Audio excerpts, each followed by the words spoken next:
मेरे सौतेले बेटे ने नकली वसीयत दिखाकर मुझे मेरे ही घर से बेदखल कर दिया और मेरे सारे गहने छीन लिए। लेकिन उसे नहीं पता था कि जिस हवेली पर वह गुरूर कर रहा है, उसकी असली चाबी मेरे स्त्री धन के उन कागजों में दफन है जिसने उसे रातों रात सड्ढाक पर ला दिया।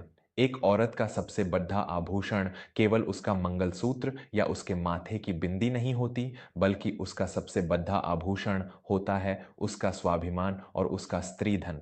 सदियों से हमारे समाज में पिता अपनी बेटी को विदा करते समय जो धन, जो संपत्ति और जो गहने देता है, वह केवल एक उपहार नहीं होता, वह उस बेटी के बुरे वक्त की सबसे बड़ी ढाल होता है। लेकिन क्या हो जब लालच की अंधी पट्टी बांधे हुए अपने ही घर के लोग उस ढाल को तोड़ ढहने की कोशिश करें? जब एक माँ जिसने अपना सारा जीवन एक सौतेले बच्चे को अपना खून पसीने से सींचने में लगा दिया हो, उसी को घर से धक्के मारकर निकाल दिया जाए। आज की यह कहानी कोई मामूली पारिवारिक जगधा नहीं है, बल्कि यह एक ऐसी शांत और संस्कारी माँ के खामोश तूफान की दास्तान है जिसने अपने उसी स्त्री धन की ताकत से एक बहुत बद्धे और घिनौने षड्यंत्र की जद्दें उखाड़ कर रख दी। शहर के एक बहुत ही प्रतिष्ठित और रईस घराने में उर्मिला जी ने महज 25 साल की उम्र में कदम रखा था। ठाकुर दिग्विजय सिंह, जो उम्र में उर्मिला जी से काफी बड़े थे, उनकी पहली पत्नी का देहांत एक गंभीर बीमारी के कारण हो गया था। पीछे छूट गया था उनका 5 साल का इकलौता बेटा युवराज।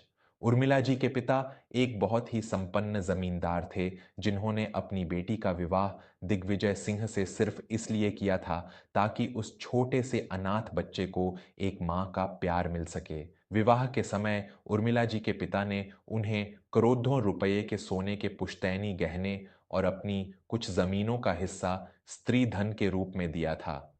उर्मिला जी ने उस हवेली में कदम रखते ही युवराज को अपने सीने से लगा लिया।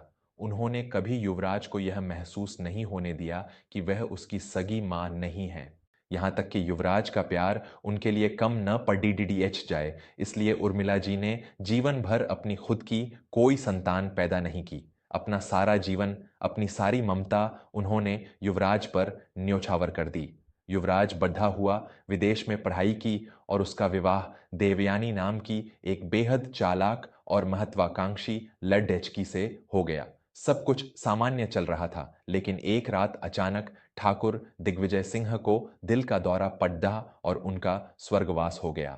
उर्मिला जी की तो जैसे पूरी दुनिया ही उजड़ डैच गई। जिस इंसान के भरोसे उन्होंने अपना पूरा जीवन एक त्याग में गुजार दिया था, वह साया अचानक उनके सिर से उठ गया। दिग्विजय सिंह की 13वीं का कार्यक्रम अभी ठीक से खत्म भी नहीं हुआ था कि हवेली का माहौल पूरी तरह से बदलने लगा। देवयानी और युवराज के चेहरे से वो शराफत का नकाब उतरने लगा था। युवराज अब उर्मिला जी से सीधे मुंह बात नहीं करता था। एक दिन सुबह उर्मिला जी अपने कमरे में भगवान की पूजा कर रही थीं। तभी युवराज और देवयानी दरवाजा धकेल कर अंदर आए। युवराज के हाथ में कुछ कानूनी कागजात थे। उसने बिना कोई आदर दिखाए वो कागज उर्मिला जी की पूजा की थाली के पास फेंक दिए। यह क्या है युवराज? उर्मिला जी ने हैरानी से पूछा।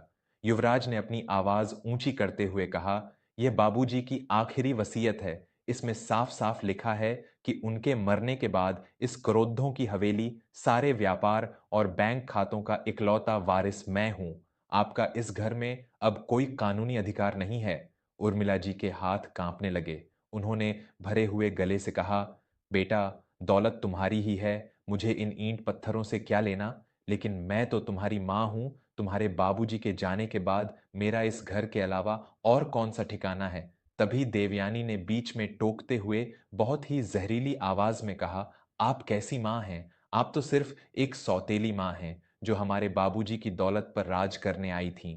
वसीयत के हिसाब से घर की सारी संपत्ति, जिसमें आपकी तिजोरी में रखे हुए वो सारे भारी भारी पुश्तैनी गहने भी शामिल हैं, अब युवराज के हैं। आप अभी के अभी तिजोरी की चाबी मुझे सौंप दें और जो साधारण कपड़े आपने पहने हैं, बस उन्हीं में इस हवेली से बाहर निकल जाएं। दोस्तों, जिस बच्चे को एक माँ ने अपनी रातों की नींदें उड़ाकर अपनी कोख सूनी रखकर पाला हो, जब वही बच्चा उस माँ को एक इस्तेमाल की हुई चीज समझकर घर से बाहर फेंक दे, तो उस माँ के दिल के कितने टुकड़े होते होंगे, इसकी कल्पना भी रूह को कंपा देती है। एक माँ सब कुछ सह सकती है, लेकिन अपने ही आंचल में पले हुए सांप का डंक उसे अंदर से मार देता है। अगर आप भी मानते हैं कि एक माँ का त्याग किसी भी दौलत से बड़ा होता है और ऐसे लालची बच्चों को उनके पाप की सजा जरूर मिलनी चाहिए, तो हमारे इस परिवार वर्मा स्टोरीज को अभी सब्सक्राइब करें। आपका एक सब्सक्राइब हमें ऐसी ही गहराई और जीवन की सच्चाइयों से भरी कहानियां आप तक लाने की हिम्मत देता है। इसीलिए बिना एक पल गंवाए वर्मा स्टोरीज चैनल को सब्सक्राइब जरूर करें। उर्मिला जी की आंखों से आंसुओं की धार बह निकली। उन्हें उस संपत्ति के जाने का कोई दुख नहीं था, लेकिन युवराज के मुंह से सौतेली मां शब्द सुनकर उनका कलेजा छिल गया था। युवराज ने जबरदस्ती उर्मिला जी के कमरे की अलमारी तोड़ दी और उनके सारे गहने जो उनके पिता ने उन्हें दिए थे वो भी कब्जे में कर लिए। उर्मिला जी बिना कुछ कहे, बिना कोई तमाशा किए, अपने हाथ में सिर्फ एक छोटी सी गीता की पुस्तक लेकर उस विशाल हवेली की सीढ़ियों से नीचे उतर गईं। हवेली के सारे नौकर यह दृश्य देखकर रो रहे थे, लेकिन युवराज और देवयानी के चेहरों पर एक शैतानी जीत की मुस्कान थी। हवेली से निकलकर उर्मिला जी सीधे शहर के एक बहुत ही पुराने और ईमानदार वकील कृपाशंकर जी के पास पहुंची। कृपाशंकर जी दिग्विजय सिंह के बहुत पुराने मित्र थे।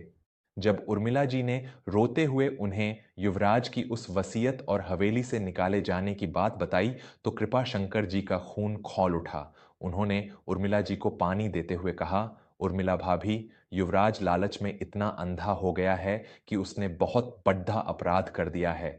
दिग्विजय जी ने जीवन में कभी कोई वसीयत बनाई ही नहीं थी। मैंने हमेशा उनके कानूनी काम संभाले हैं। युवराज ने जो कागज आपको दिखाए हैं वह पूरी तरह से जाली और नकली वसीयत है। यह सुनकर उर्मिला जी को गहरा सदमा लगा। नकली वसीयत? लेकिन कृपाशंकर भाई साहब, अब क्या हो सकता है? उसने तो मुझे मेरे ही पिता के दिए हुए स्त्रीधन और गहनों से भी बेदखल कर दिया है। कृपाशंकर जी ने एक गहरी सांस ली और अपनी अलमारी से एक बहुत पुरानी धूल खाती हुई लाल रंग की फाइल निकाली। उन्होंने एक अजीब सी मुस्कान के साथ कहा, भाभी, युवराज को लगता है कि उसने नकली वसीयत बनाकर बहुत बद्धा तीर मार लिया है, लेकिन वह मूर्ख यह नहीं जानता कि जिस हवेली की वसीयत का वो दावा कर रहा है, कानूनी रूप से वह हवेली दिग्विजय जी की थी ही नहीं। उर्मिला जी के चेहरे पर एक प्रश्न चिन्ह उभर आया। तब कृपाशंकर जी ने वो राज खोला जो पिछले 15 सालों से एक बंद फाइल में दफन था। बात 15 साल पुरानी थी। दिग्विजय सिंह के व्यापार में एक बहुत बद्धा घाटा हुआ था और उन पर बाजार का क्रोधों का कर्ज हो गया था। बैंक उनकी यह पुश्तैनी हवेली नीलाम करने वाला था। दिग्विजय सिंह का पुरुष अहंकार टूट चुका था और वे आत्महत्या करने वाले थे। तब उर्मिला जी ने आगे बढ़कर अपने पिता से मिले हुए स्त्री धन, वो सारी पुश्तैनी जमीनें और अपना सारा सोना बेचकर बैंक का वो सारा कर्ज चुकाया था। उर्मिला जी के उस त्याग के बदले दिग्विजय सिंह ने उसी दिन उस पूरी हवेली और मुख्य व्यापार के असली कागजात कानूनी रूप से हमेशा के लिए उर्मिला जी के नाम कर दिए थे। यह बात समाज में दिग्विजय सिंह की इज्जत बचाने के लिए हमेशा एक राज रखी गई थी। कृपाशंकर जी ने फाइल थमाते हुए कहा, भाभी, एक मरे हुए इंसान की नकली वसीयत उस संपत्ति पर कैसे लागू हो सकती है जो इंसान उस संपत्ति का मालिक ही ना हो? इस पूरी हवेली की इकलौती और कानूनी मालकिन 15 सालों से सिर्फ और सिर्फ आप हैं। आपका स्त्रीधन ही आपकी सबसे बड़ी ताकत है। एक औरत जब अपना घर बसाती है तो वह मिट्टी की तरह नरम होती है, लेकिन जब कोई उसके स्वाभिमान और उसके वजूद को मिटाने की कोशिश करता है तो वही औरत दुर्गा का रूप ले लेती है। उर्मिला जी ने जीवन भर सिर्फ देना सीखा था, लेकिन अब समय आ गया था उस घमंड को तोड़ ढने का जिसने ममता को पैरों तले रौंदा था। अगर आप भी उर्मिला जी के इस रूप का समर्थन करते हैं और मानते हैं कि हर नारी को अपने हॉक्यू के लिए लड़ना चाहिए, तो वर्मा स्टोरीज से जुड़ कर हमारा हौसला बढ़ाएं। चैनल को अभी सब्सक्राइब करें ताकि नारी शक्ति और पारिवारिक संस्कारों की यह आवाज कभी कमजोर न पड़ रहे। आपका एक क्लिक हमारे लिए बहुत अनमोल है। कृपया चैनल को सब्सक्राइब जरूर करें। उधर हवेली में युवराज और देवयानी अपनी इस जीत का जश्न मनाने की तैयारी कर रहे थे। उन्होंने शहर के सभी रईस लोगों, बड़े नेताओं और उद्योगपतियों को एक भव्य दावत पर बुलाया था। युवराज समाज के सामने खुद को दिग्विजय सिंह का इकलौता और नया उत्तराधिकारी घोषित करना चाहता था। पूरा हॉल विदेशी फूलों और महंगी रोशनियों से सजा हुआ था। मेहमान शराब के जाम टकरा रहे थे। देवयानी उर्मिला जी के ही वो करोधों के पुश्तैनी गहने पहनकर पूरे घमंड में मेहमानों के बीच घूम रही थीं। युवराज ने माइक हाथ में लिया और मुस्कुराते हुए बोला, आप सभी का यहाँ आने के लिए धन्यवाद। बाबूजी के जाने के बाद उनकी आखिरी वसीयत के अनुसार इस पूरे खानदान और इस हवेली का कानूनी वारिस अब मैं हूं। युवराज अपनी बात पूरी कर पाता उससे पहले ही हॉल के मुख्य दरवाजे पर एक तेज आवाज हुई। झूठ, एक फरेबी और जाहिल इंसान की जुबान से निकला हुआ सबसे बड़ा झूठ। सबकी नजरें दरवाजे की तरफ घूमी। वहां उर्मिला जी खड़ी थीं। उनके चेहरे पर अब कोई दुख या बेबसी नहीं थी, बल्कि एक ऐसा तेज था जिसने पूरे हॉल में सन्नाटा ला दिया। उनके साथ वकील कृपाशंकर जी और शहर के बड़े पुलिस अधिकारी खड़े थे। देवयानी तिलमिला उठी। वह मंच से नीचे आई और चिल्लाते हुए बोली, भिखारियों के लिए बाहर लंगर लगा है, आप यहां अंदर कैसे आ गईं? युवराज, इस औरत को धक्के मारकर बाहर निकालो। लेकिन इससे पहले कि युवराज कोई हरकत करता, पुलिस अधिकारी ने आगे बढ़कर युवराज को रोक दिया। कृपाशंकर जी ने वो पुरानी लाल फाइल हवा में लहराते हुए कहा, अपनी हद में रहो देवयानी। तुम दोनों जिस वसीयत के दम पर इस हवेली में जश्न मना रहे हो, वह एक ऐसे इंसान के नाम की है जिसके नाम पर यह हवेली थी ही नहीं। युवराज के पैरों तले जमीन खिसक गई। वह हकलाते हुए बोला, यह यह बकवास क्या है? बाबूजी ही इस हवेली के मालिक थे।